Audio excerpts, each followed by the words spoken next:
유품 정리업체를 불렀다. 나는 내 죽음을 계약했다. 정확히 말하자면 죽은 뒤 남겨질 나의 흔적들을 미리 정리하기로 결심했다. 사람들은 이걸 생전 정리라고 부른다던데 나는 그저 마지막 예의라고 생각한다. 살아있는 사람이 떠나는 사람에게 할 수 있는 마지막 배려 말이다. 참 웃긴 일이다. 내가 아직 살아서 숨쉬고 있는데 내 유품을 정리할 사람을 부르다니. 하지만 손가락은 망설이지 않았다. 전화기를 들고 번호를 눌렀다. 시간이 많지 않았다. 의사가 말했다. 길어야 6개월이라고. 전화 너머로 중년 남자의 목소리가 들렸다. 차분하고 낮은 목소리였다. 정중하지만 어딘가 조심스러운 목소리. 고인이 되신 분과의 관계가 어떻게 되시냐고 물었다. 나는 잠깐 멈칫했다가 대답했다. 제 자신이라고. 전화기 너머로 짧은 침묵이 흘렀다. 그 침묵 속에서 나는 들을 수 있었다. 당혹감과 놀라움과 그리고 이해하려는 노력을. 잠시 후 그 목소리가 다시 들렸다. 알겠다고, 상담을 진행하겠다고. 그렇게 일주일 후 약속이 잡혔다. 그 침묵이 이 이야기의 시작이었다. 늦가을 끝자락이었다. 정확히는 11월 초순.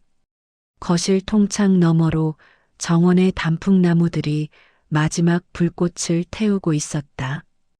빨강, 주황, 노랑. 이제 곧 그 색들도 떨어질 것이다. 그리고 겨울이 올 것이다. 나는 그 겨울을 보지 못할지도 모른다. 이 집은 50평 규모의 전원주택이다. 회사에서 퇴직하고 아내와 함께 여생을 보내려고 지었다. 도시에서 30분쯤 떨어진 곳, 조용한 마을. 마당에는 정원이 있고 뒤뜰에는 작은 텃밭도 있다.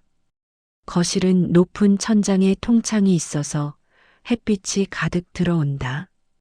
서재, 침실, 작은 서재가 하나 더, 그리고 다락방까지. 우리 부부가 꿈꾸던 집이었다. 하지만 지금은 너무 넓다. 혼자 살기에는. 아내가 떠난 지 3년이 지났다. 그날도 이런 늦가을이었다. 병원 창문으로 단풍이 보였다. 아내는 병원 침대에 누워 내 손을 꼭 쥐고 말했다. 여보, 내가 먼저 가면 집 정리 좀 하세요. 그 넓은 집에 혼자 있지 말고.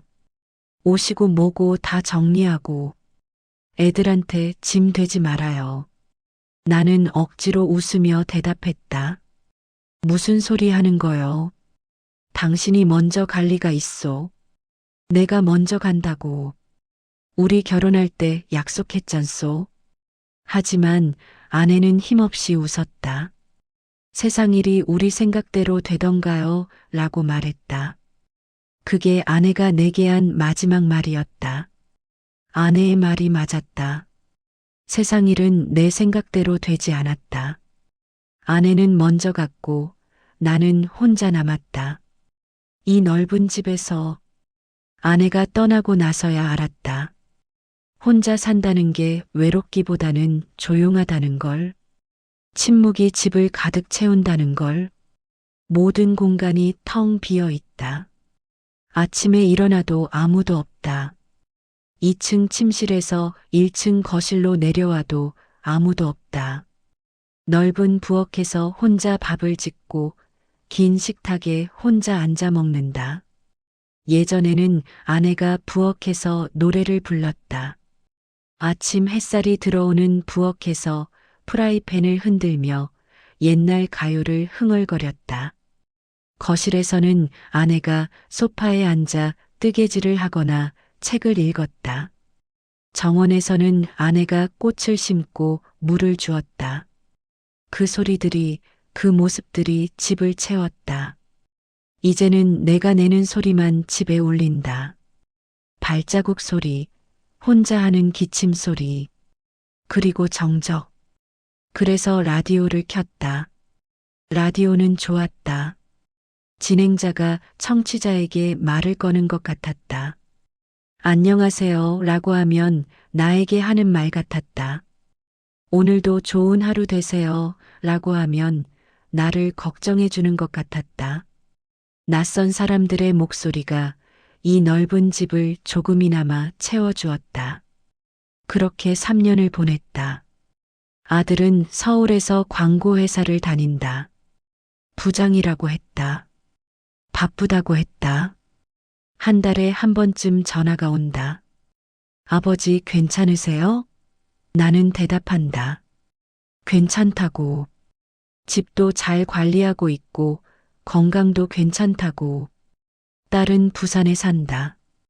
결혼해서 애가 둘이다. 나한테는 손주다. 2달에 한 번쯤 전화가 온다. 아빠 건강하시죠? 나는 대답한다. 건강하다고. 아무 문제 없다고. 거짓말이었다. 사실은 문제가 있었다. 큰 문제였다. 3달 전 병원에서 진단을 받았다.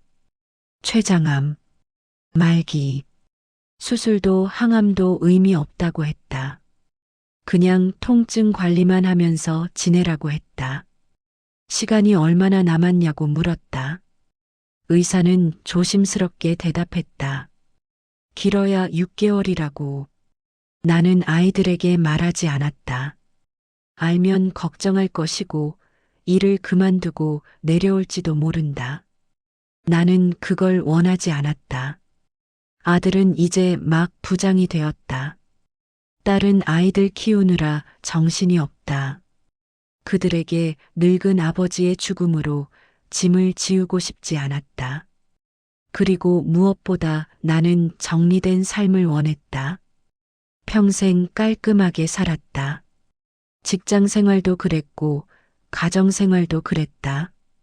서류는 항상 정돈되어 있었고 책상은 항상 깨끗했다. 아내가 가끔 말했다. 당신은 결벽증이 있는 것 같다고. 나는 웃으며 대답했다. 깔끔한 게 좋잖소. 그 습관은 지금도 변하지 않았다. 이 넓은 집은 항상 정돈되어 있다. 거실은 먼지 하나 없고 부엌은 정리되어 있고 침실도 깔끔하다. 매일 청소하고 정리하고 관리한다. 하지만 그게 문제였다. 이 집에는 40년의 삶이 담겨 있다. 서재의 책 1000여 권, 창고의 추억들, 다락방의 상자들. 겉은 깔끔해 보여도 속은 복잡하다. 내가 죽으면 누가 이 모든 걸 정리할까? 그 생각이 자꾸 머리를 떠나지 않았다. 아들과 딸이 와서 며칠 동안 이 집을 정리해야 할 것이다. 이 넓은 집을, 방 4개를, 다락방까지 어디서부터 시작해야 할지도 모를 것이다. 무엇을 버리고 무엇을 남겨야 할지도 모를 것이다.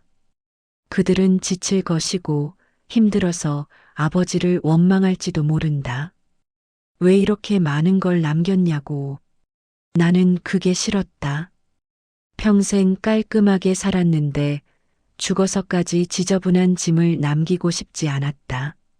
마지막까지 정리된 모습으로 떠나고 싶었다.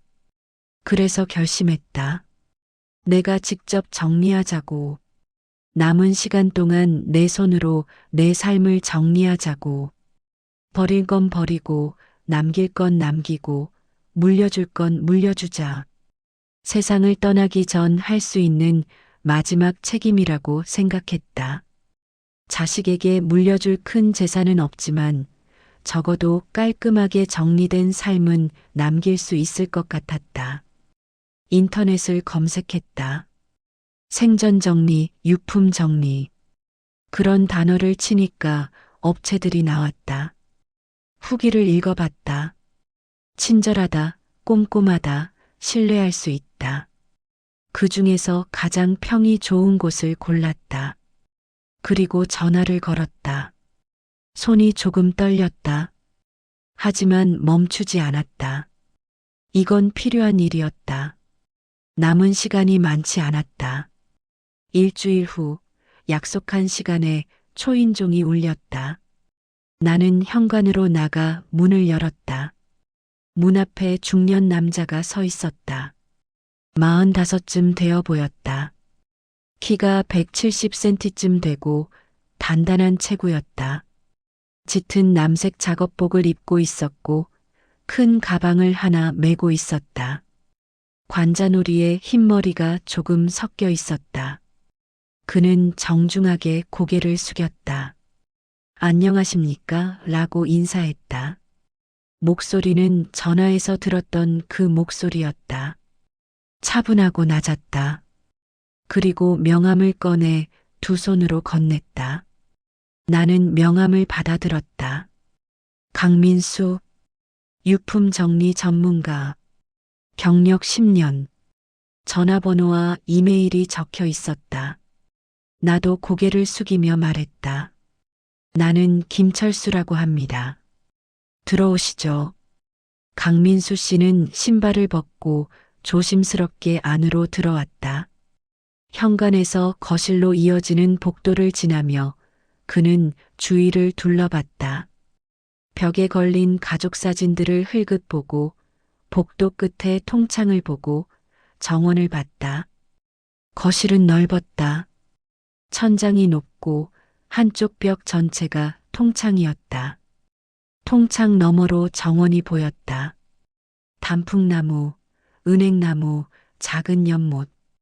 거실 안에는 큰 소파 세트가 있고 한쪽에는 책장이 벽을 차지하고 있었다.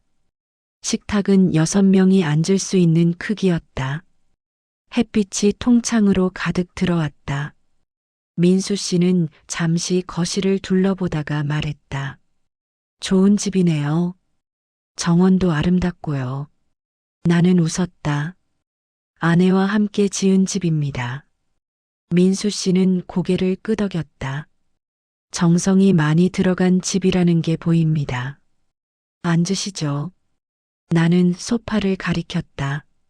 민수 씨는 소파 끝에 앉았다.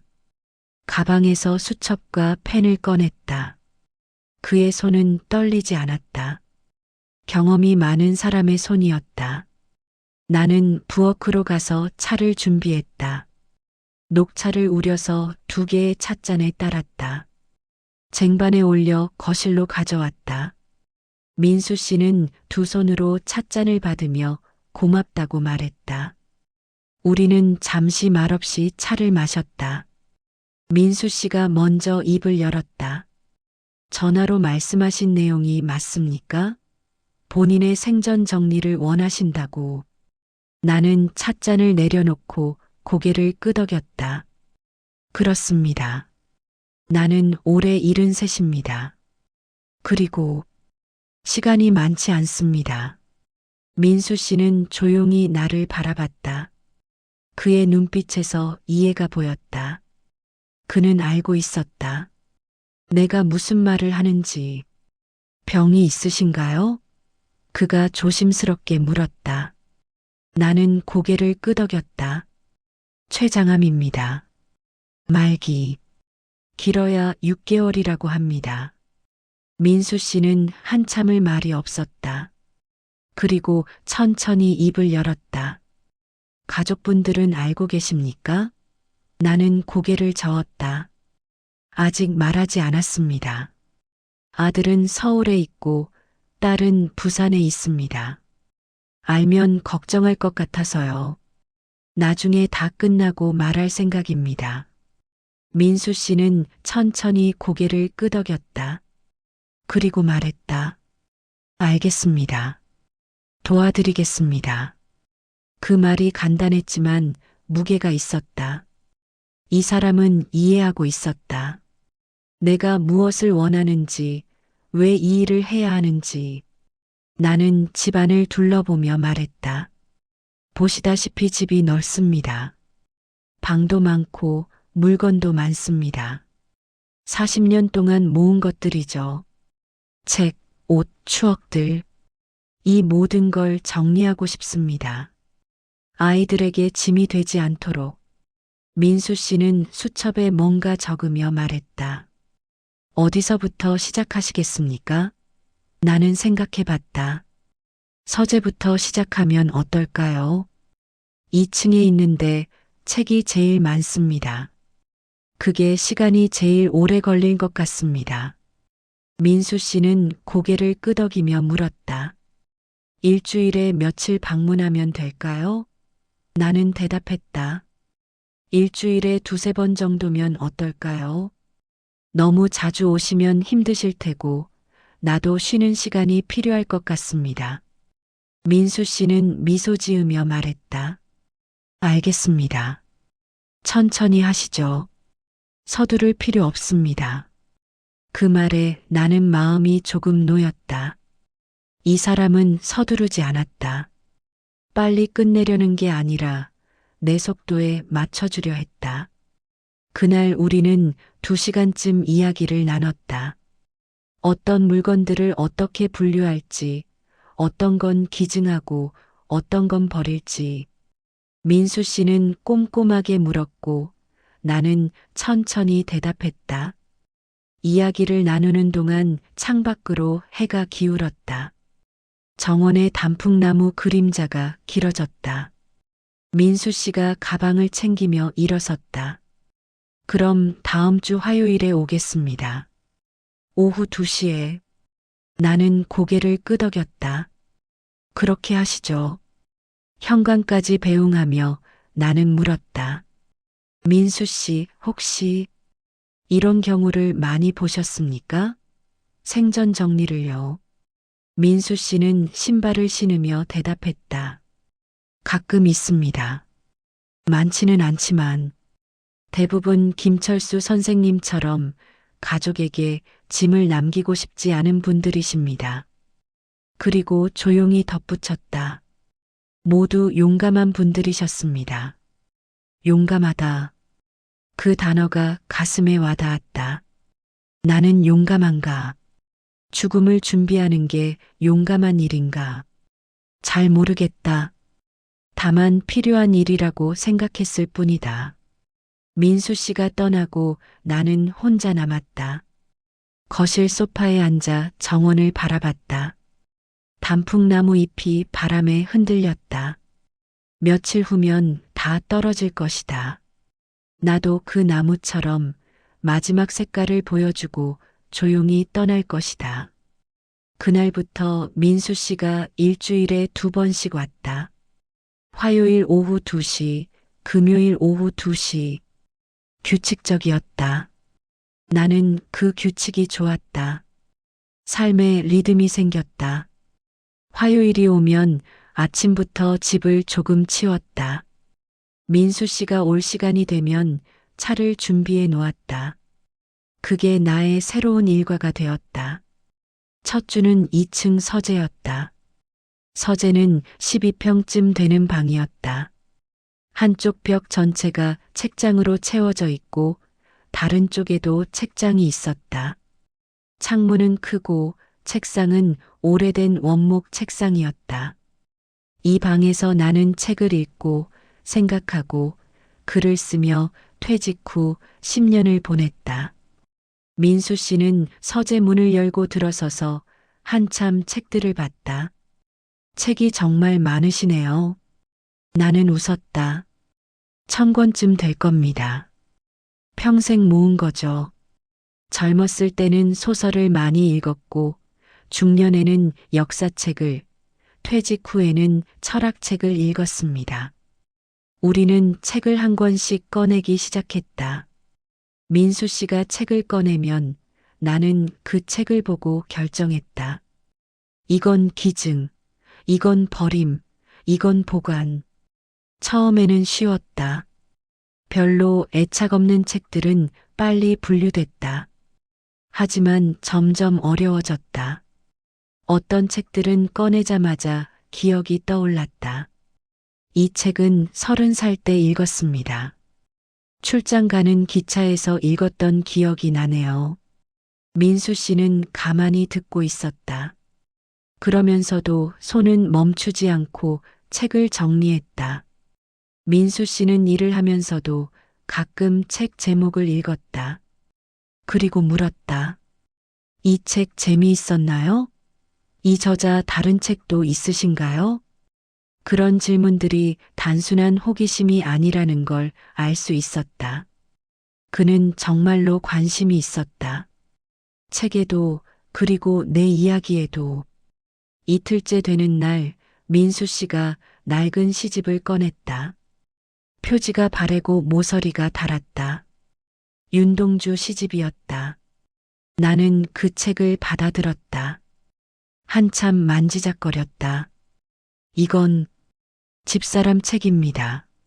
민수 씨가 조심스럽게 물었다. 사모님 책이셨습니까? 나는 고개를 끄덕였다. 집사람이 20살 때 산 책입니다. 우리가 연애할 때 이 책을 들고 다녔죠. 가끔 시를 읽어주곤 했습니다. 죽는 날까지 하늘을 우러러. 그 시 아시죠? 민수 씨는 조용히 미소 지었다. 알죠. 좋은 시입니다. 나는 책장을 넘기며 말했다. 집사람은 이 시인을 좋아했습니다. 젊어서 죽었지만 아름다운 시를 남겼다고. 우리도 그렇게 살고 싶다고 했습니다. 이건 버릴 수 없었다. 나는 책을 보관함에 넣었다. 이건 남기겠습니다. 딸한테 주고 싶습니다. 어머니가 좋아하던 책이라고 말해주고 싶습니다. 그렇게 며칠을 보내다 보니 민수 씨와 나는 점점 편해졌다. 처음에는 서로 존댓말을 쓰고 조심스러웠는데 점점 자연스러워졌다. 나는 여전히 민수 씨라고 불렀고 그는 선생님이라고 불렀다. 나는 민수 씨에게 물었다. 배고프지 않아요? 조금이요. 민수 씨가 대답했다. 그럼 같이 드시죠. 어차피 혼자 먹는데 같이 먹는 게 낫습니다. 민수 씨는 처음에 사양했다. 괜찮습니다. 나중에 먹겠습니다. 하지만 나는 고집을 부렸다. 같이 드시죠. 제가 준비하겠습니다. 결국 민수 씨는 고개를 끄덕였다. 나는 부엌으로 가서 간단하게 식사를 준비했다. 냉장고에 있던 된장찌개를 데우고 밥을 전자레인지에 돌렸다. 시금치나물과 멸치볶음도 꺼냈다. 계란도 삶았다. 민수 씨가 부엌 문 앞에 서서 물었다. 제가 도와드릴까요? 나는 손을 저었다. 괜찮습니다. 거의 다 됐습니다. 식탁에 마주 앉으니 이상했다. 아내가 병원에 입원하기 전 마지막으로 집에서 함께 먹은 게 3년 전이었다. 이 큰 식탁에 두 사람만 앉으니 더 넓어 보였다. 민수 씨는 밥을 천천히 먹었다. 예의 바르게 먹었고 가끔 맛있다고 말했다. 나는 그 말이 예의만은 아니라는 걸 알 수 있었다. 정말로 맛있게 먹고 있었다. 나는 물었다. 민수 씨, 가족이 있으십니까? 민수 씨가 고개를 끄덕였다. 네, 아내와 고등학생 아들이 있습니다. 아, 그렇군요. 그럼 바쁘시겠습니다. 민수 씨가 웃었다. 네, 아들놈이 이제 대학 갈 나이라 정신이 없습니다. 아내는 아들 뒷바라지 한다고 저보다 더 바쁘고요. 나는 웃으며 말했다. 그 나이가 그렇죠. 우리 아들도 그랬습니다.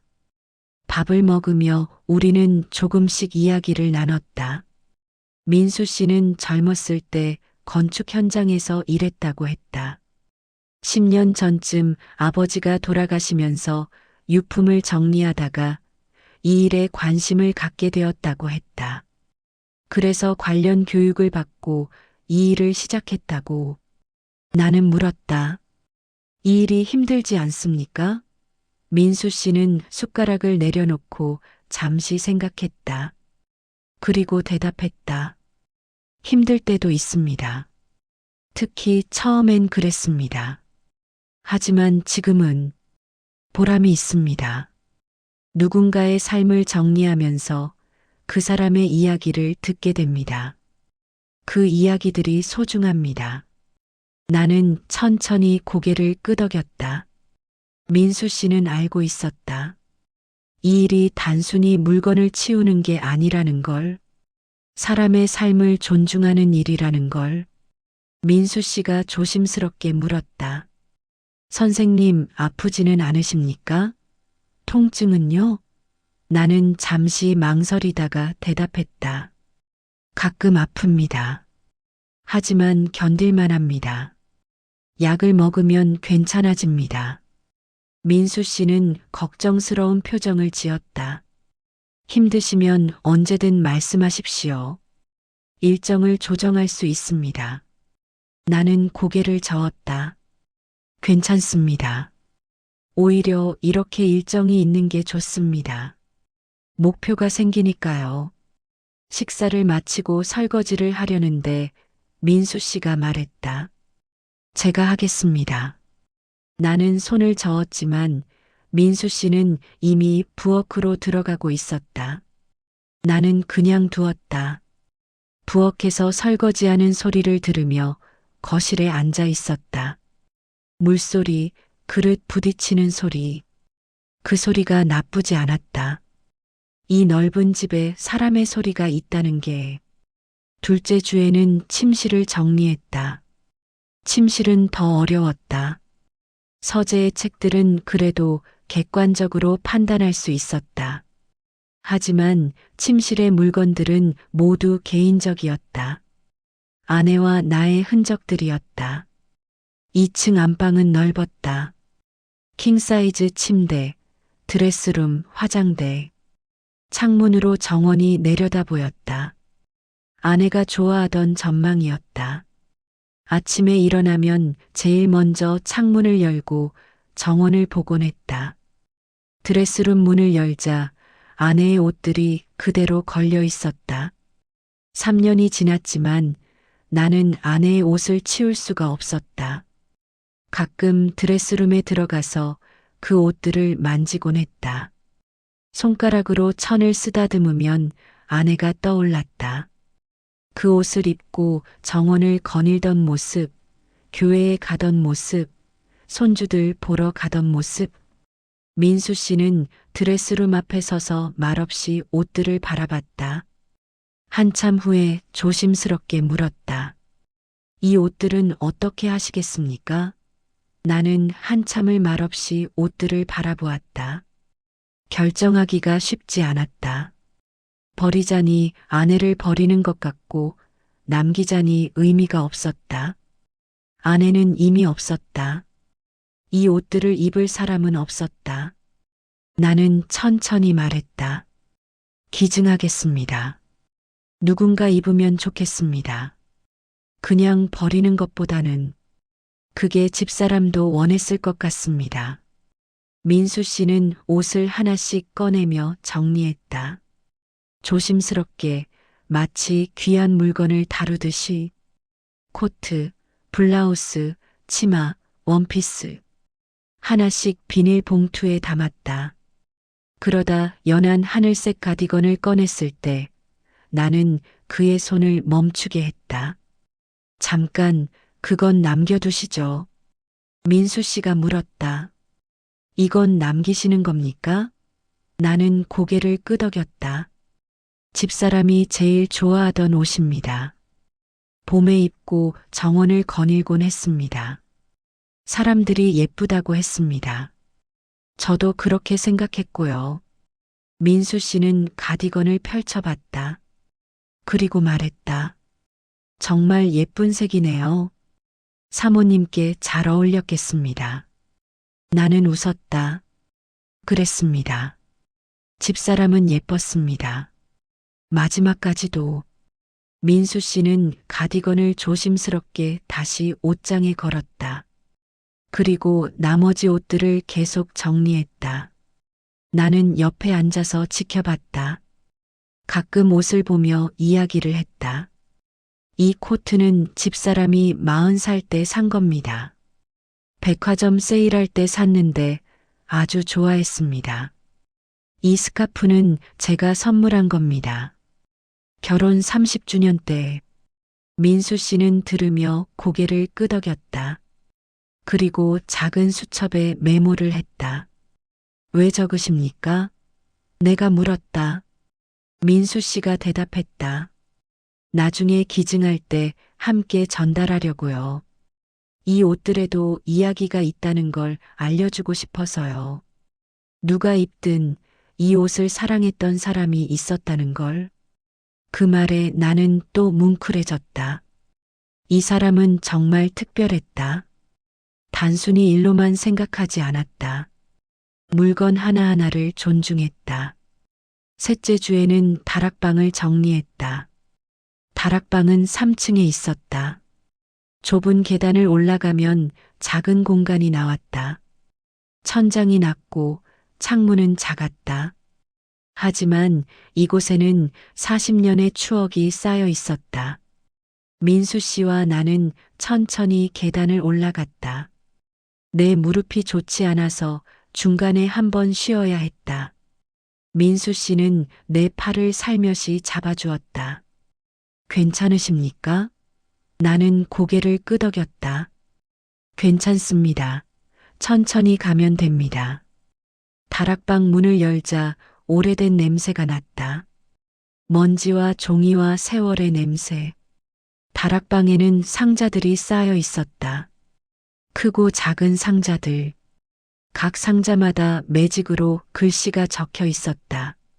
아들 초등학교, 딸 중학교, 가족 사진, 여행 기념품. 민수 씨는 상자를 하나씩 꺼냈다. 먼지를 닦고 뚜껑을 열어 안을 확인했다. 첫 번째 상자에는 아들이 어렸을 때 그린 그림들이 있었다. 크레파스로 그린 가족 그림, 풍경화, 동물 그림. 민수 씨는 그림을 조심스럽게 펼쳐봤다. 아빠, 엄마, 누나, 나. 4명이 손을 잡고 서 있는 그림이었다. 배경에는 집과 나무와 해가 그려져 있었다. 민수 씨가 말했다. 잘 그렸네요. 몇 살 때 그린 건가요? 나는 그림을 들여다봤다. 아마 7살쯤? 초등학교 1학년 때 그린 것 같습니다. 이건 남기겠습니다. 아들한테 주고 싶습니다. 자기가 어렸을 때 그린 거라고 말해주고 싶습니다. 민수 씨는 그림을 조심스럽게 보관함에 넣었다. 다음 상자에는 가족 사진들이 있었다. 결혼식 사진, 아이들 돌잔치 사진, 여행 사진. 우리 가족의 역사가 그 상자 안에 있었다. 민수 씨와 나는 사진을 하나하나 보며 이야기를 나눴다. 이건 아들이 돌 때 찍은 겁니다. 이건 제주도 여행 갔을 때. 이건 딸 결혼식. 시간이 훌쩍 지나갔다. 어느덧 해가 기울고 있었다. 다락방 작은 창문으로 들어오던 햇빛이 약해졌다. 민수 씨가 전등을 켰다. 그때 민수 씨가 구석에서 무언가를 꺼냈다. 낡은 라디오였다. 먼지투성이었지만 형태는 온전했다. 나무로 된 케이스에 둥근 다이얼이 달려 있었다. 옛날 스타일의 라디오. 40년은 된 것 같았다. 민수 씨는 라디오를 천으로 닦으며 말했다. 오래된 라디오네요. 이건 어떻게 하시겠습니까? 나는 그 라디오를 보자 갑자기 숨이 멎는 것 같았다. 심장이 빠르게 뛰기 시작했다. 그 라디오를 잊고 있었다.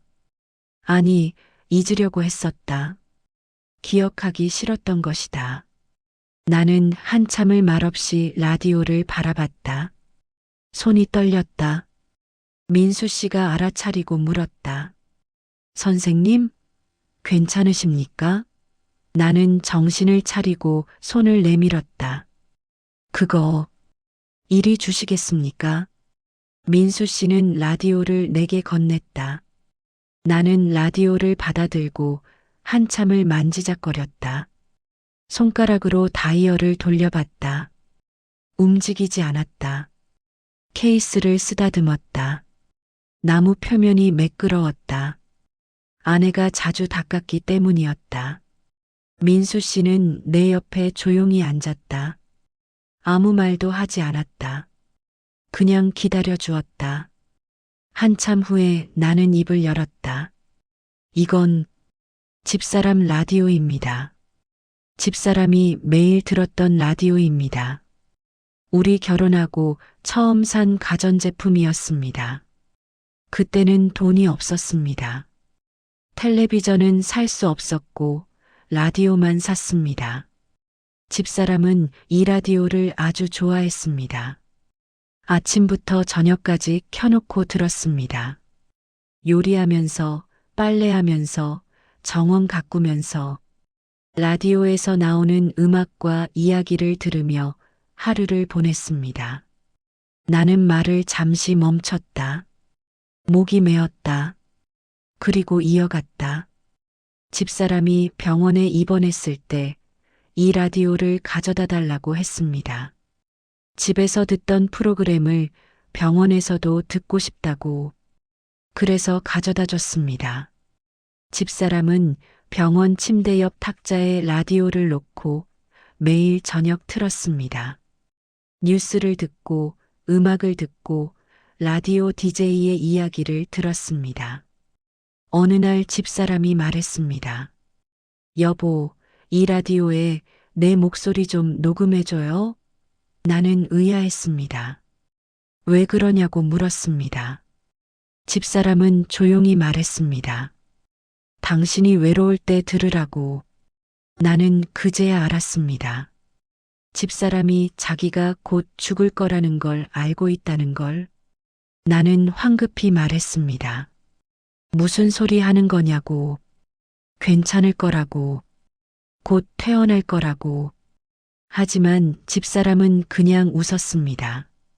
그리고 간호사에게 부탁했습니다. 자기 목소리를 녹음해 달라고. 간호사가 라디오 녹음 기능을 찾아줬고 집사람은 혼자 뭔가 말을 녹음했습니다. 나는 옆에 있고 싶지 않았습니다. 무서웠습니다. 집사람의 마지막 말을 듣는 게. 며칠 후 집사람은 떠났습니다. 나는 그 라디오를 집에 가져왔지만 한 번도 재생해 보지 못했습니다. 무서웠습니다. 집사람의 목소리를 다시 들으면 견딜 수 없을 것 같았습니다. 그래서 다락방 구석에 밀어넣고 잊으려고 했습니다. 3년 동안 이야기를 마치고 나니 눈시울이 뜨거웠다. 나는 고개를 숙였다. 민수 씨는 한참을 말없이 앉아 있었다. 그리고 조심스럽게 말했다. 선생님, 제가 이 라디오를 고쳐볼까요? 나는 고개를 들었다. 뭐라고요? 민수 씨가 설명했다. 이 라디오, 제가 고쳐볼 수 있습니다. 전자기기 수리를 조금 할 줄 압니다. 선생님이 원하신다면 고쳐서 사모님 목소리를 들어보실 수 있습니다. 나는 라디오를 들여다보았다. 3년 동안 피해왔던 것.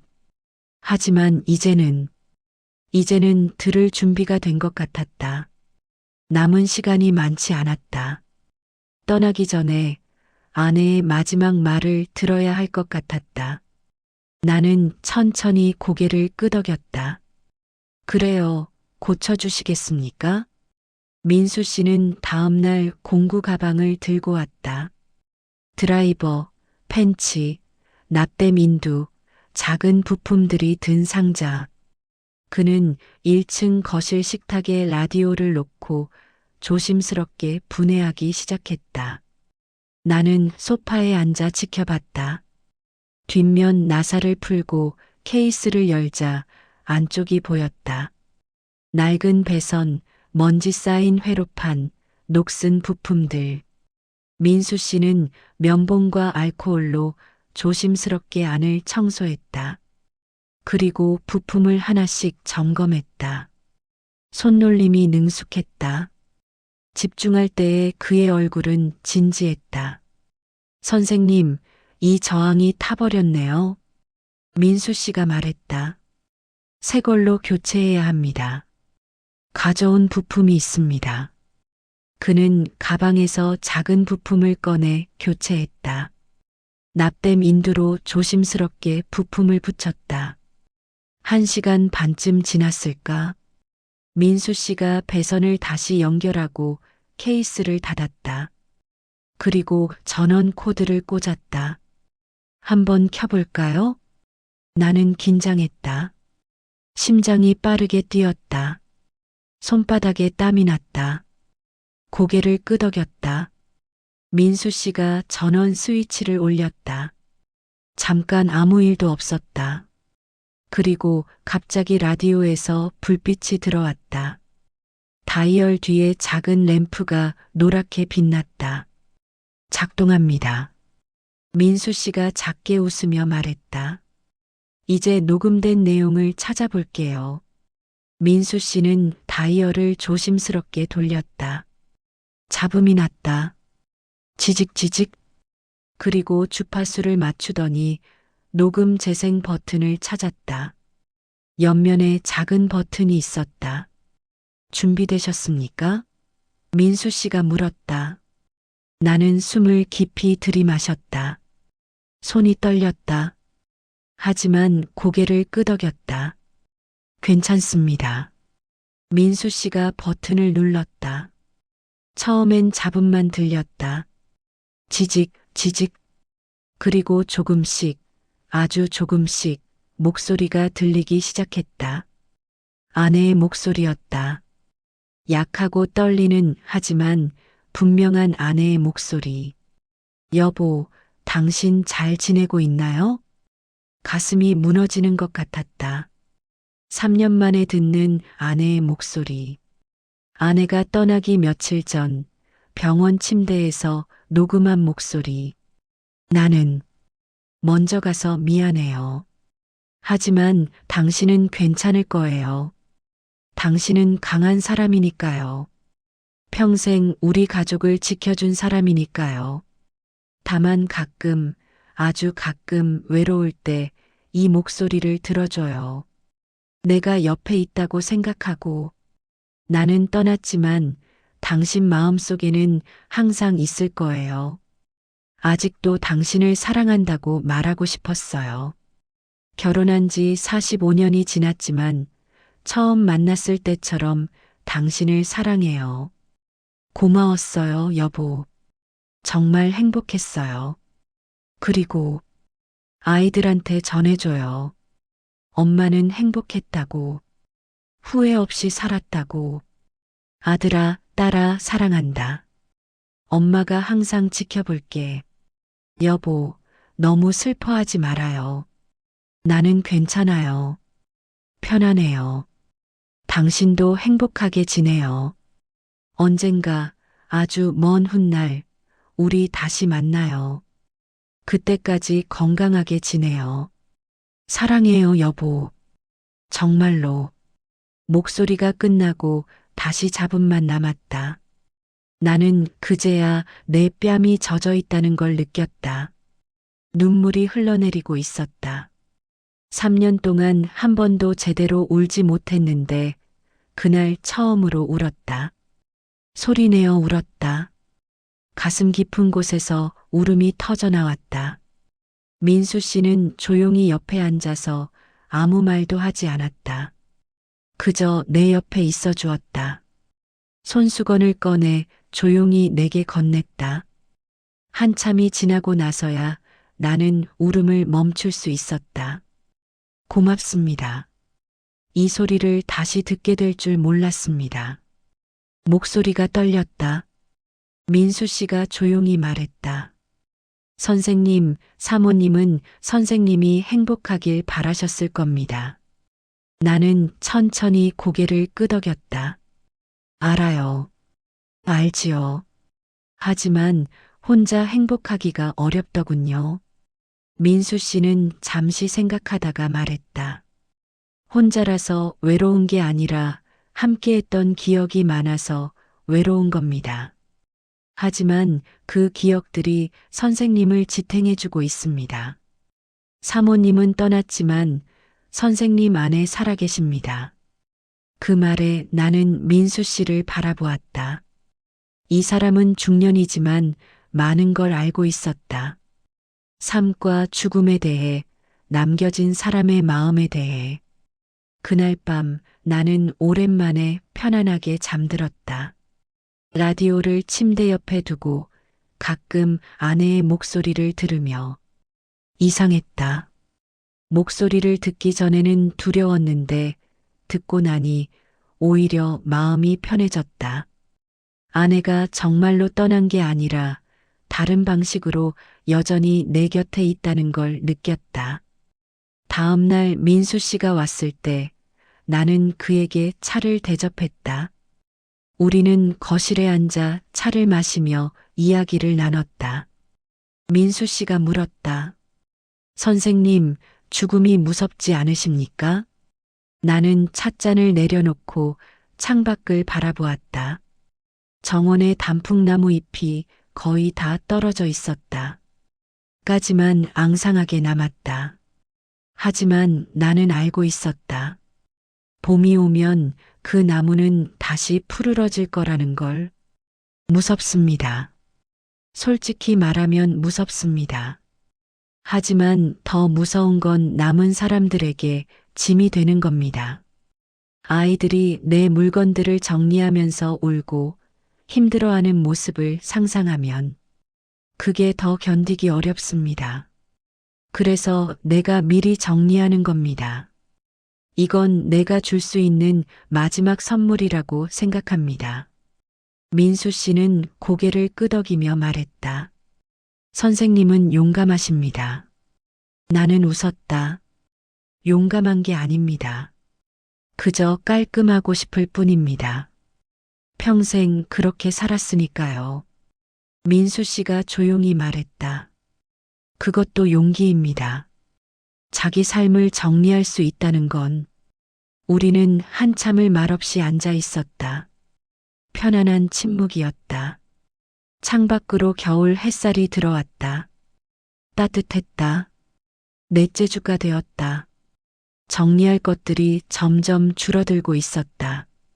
서재는 끝났고, 침실도 끝났고, 다락방도 끝났다. 이제 거실과 정원만 남았다. 하지만 내 몸은 점점 약해지고 있었다. 아침에 일어나기가 힘들어졌고, 계단을 오르내리기가 버거워졌다. 통증도 더 자주 왔다. 약을 먹어도 완전히 가시지 않았다. 민수 씨는 알아차렸다. 선생님, 힘드시면 쉬시죠. 서두를 필요 없습니다. 나는 고개를 저었다. 괜찮습니다. 계속합시다. 시간이 많지 않은 것 같습니다. 민수 씨는 더 이상 말하지 않았다. 다만 일을 더 천천히 했다. 자주 쉬자고 했다. 차를 자주 권했다. 거실을 정리하는 날, 우리는 벽에 걸린 가족 사진들을 봤다. 우리 부부의 결혼 사진, 아이들이 어렸을 때 사진, 온 가족이 함께 찍은 사진. 민수 씨가 물었다. 이 사진들은 어떻게 하시겠습니까? 나는 말했다. 이건 그대로 두겠습니다. 새 주인이 누구든 이 집에 사랑이 있었다는 걸 알았으면 좋겠습니다. 이 집이 행복한 집이었다는 걸. 민수 씨는 고개를 끄덕이며 사진들을 하나씩 닦았다. 그리고 말했다. 선생님, 이 집은 정말 따뜻한 집이었을 겁니다. 지금도 그 온기가 느껴집니다. 나는 웃었다. 그랬습니다. 시끄럽고 복잡했지만 따뜻했습니다. 아이들이 뛰어다니고 집사람이 부엌에서 노래를 부르고 나는 신문을 보고 그런 평범한 날들이 행복이었다는 걸 그때는 몰랐습니다. 정원도 정리했다. 낙엽을 쓸고 마른 가지를 잘랐다. 민수 씨가 대부분의 일을 했다. 나는 벤치에 앉아 지켜봤다. 가끔 조언을 했다. 그 장미는 봄에 가지치기를 해야 합니다. 연못은 겨울에 얼지 않게 관리해야 하고요. 민수 씨는 꼼꼼하게 메모했다. 그리고 말했다. 선생님, 이 정원 정말 아름답습니다. 손주들이 오면 좋아했겠어요. 나는 고개를 끄덕였다. 좋아했지요. 여름이면 연못에서 놀고 가을이면 낙엽을 주우며 놀았습니다. 그날 저녁 정리가 거의 끝났다. 집은 깨끗해졌다. 이 넓은 집이 정돈되어 있었다. 필요 없는 것들은 모두 보내고 정말 소중한 것들만 남았다. 민수 씨가 가방을 챙기며 말했다. 선생님, 다음 주에 마지막 확인하러 오겠습니다. 나는 고개를 끄덕였다. 그렇게 하시죠. 문 앞에서 민수 씨가 돌아서며 말했다. 선생님, 그동안 정말 감사했습니다. 저도 많이 배웠습니다. 나는 그의 어깨를 가볍게 두드리며 말했다. 나도 고맙습니다. 당신 덕분에 혼자가 아니었습니다. 민수 씨가 떠나고 나는 혼자 남았다. 깨끗해진 집을 천천히 걸었다. 서재, 침실, 거실, 부엌. 모든 곳이 정돈되어 있었다. 40년의 흔적이 정리되었다. 이상했다. 처음에는 이 정리가 죽음을 준비하는 일이라고 생각했는데 지금은 다른 느낌이었다. 이건 정리가 아니었다. 내 삶을 돌아보는 일이었다. 그리고 그 과정에서 나는 깨달았다. 내 삶이 얼마나 풍요로웠는지를. 그날 밤 나는 책상에 앉아 편지를 썼다. 두 통의 편지. 하나는 민수 씨에게, 하나는 아이들에게. 먼저 민수 씨에게 쓴 편지. 민수 씨에게. 이 편지를 읽고 있다면 아마 나는 떠났을 겁니다. 걱정하지 마십시오. 나는 준비가 되어 있었고 평온했습니다. 당신에게 하고 싶은 말이 있습니다. 당신 덕분에 나는 혼자가 아니었습니다. 당신이 함께 있어 주어서 나는 마지막 시간을 의미 있게 보낼 수 있었습니다. 당신은 이 일을 하면서 많은 사람들의 마지막을 정리하게 될 겁니다. 그때마다 기억해 주십시오. 당신이 정리하는 건 단순한 물건이 아니라 한 사람의 삶이라는 걸, 그 삶을 존중하고 그 사람의 이야기를 기억해 주십시오. 나는 당신을 짧은 시간 동안 알았지만 당신이 얼마나 좋은 사람인지 알 수 있었습니다. 당신의 가족이 자랑스러워 할 겁니다. 마지막으로 부탁이 있습니다. 가끔, 아주 가끔 나를 기억해 주십시오. 우리가 차를 마시며 나눴던 대화들을, 함께 웃었던 순간들을, 그 기억 속에서 나는 여전히 살아있을 테니까요. 행복하십시오, 민수 씨. 당신은 그럴 자격이 있는 사람입니다. 감사했습니다. 정말로. 김철수. 그리고 아이들에게 쓴 편지. 아들아, 딸아. 이 편지를 읽고 있다면 아빠는 먼저 갔구나. 미안하다. 미리 말하지 못해서 너희에게 짐이 되고 싶지 않았다. 그래서 미리 준비했단다. 집도 정리하고 필요 없는 것들도 다 정리했어. 너희가 힘들어하지 않았으면 했다. 아빠는 행복했다. 너희 엄마를 만나서, 너희를 낳아서, 이 집에서 함께 살아서 모두 행복했다. 후회 없이 살았다. 아들아, 너는 항상 책임감이 강한 아이였다. 하지만 가끔은 쉬어도 괜찮단다. 너무 무리하지 말고. 딸아, 너는 항상 따뜻한 아이였다. 그 마음 잃지 말고 살아라. 엄마가 남긴 라디오가 침실에 있다. 들어보거라. 엄마의 목소리가 녹음되어 있단다. 아빠도 그 목소리를 듣고 위로받았다. 너희도 행복하게 살아라. 그게 아빠가 바라는 전부다. 사랑한다. 항상. 아빠가 편지를 다 쓰고 나니 밤이 깊었다. 나는 편지를 봉투에 넣고 식탁 위에 놓았다. 그리고 라디오를 켰다. 아내의 목소리가 흘러나왔다. 나는 소파에 앉아 눈을 감았다. 평온했다. 두렵지 않았다. 나는 내가 할 수 있는 모든 걸 했다. 아이들에게 짐을 남기지 않았고, 내 삶을 정리했고, 소중한 것들만 남겼다. 그리고 무엇보다 마지막 순간에 좋은 사람을 만났다. 창밖으로 달이 떠 있었다. 정원의 나무들이 달빛에 은은하게 빛났다. 아름다웠다. 이 세상은 여전히 아름다웠다. 며칠이 지났다. 나는 평소처럼 아침을 맞이했다. 아니, 평소보다 조금 힘들게. 일어나기가 어려웠다. 몸이 말을 듣지 않았다. 하지만 침대에서 일어나 창문을 열었다. 정원의 나무들이 보였다. 잎은 다 떨어졌지만 나무는 여전히 그곳에 서 있었다. 겨울을 준비하고 있었다. 봄을 기다리며 나는 천천히 1층으로 내려갔다. 부엌에서 차를 끓였다. 거실 소파에 앉아 차를 마셨다. 라디오를 켰다. 아내의 목소리 대신 아침 뉴스가 흘러나왔다. 그것도 나쁘지 않았다. 식탁 위에 편지들이 놓여 있었다. 민수 씨에게 쓴 편지, 아이들에게 쓴 편지. 모두 제자리에 있었다. 나는 책상으로 가서 마지막 메모를 하나 더 썼다. 짧은 메모.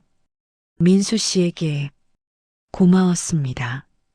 당신 덕분에 나는 내 마음을 정리할 수 있었습니다.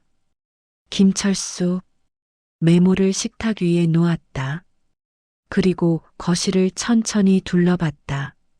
모든 게 제자리에 있었다. 깨끗하고 정돈되어 있었다. 나는 소파에 다시 앉았다. 편안했다.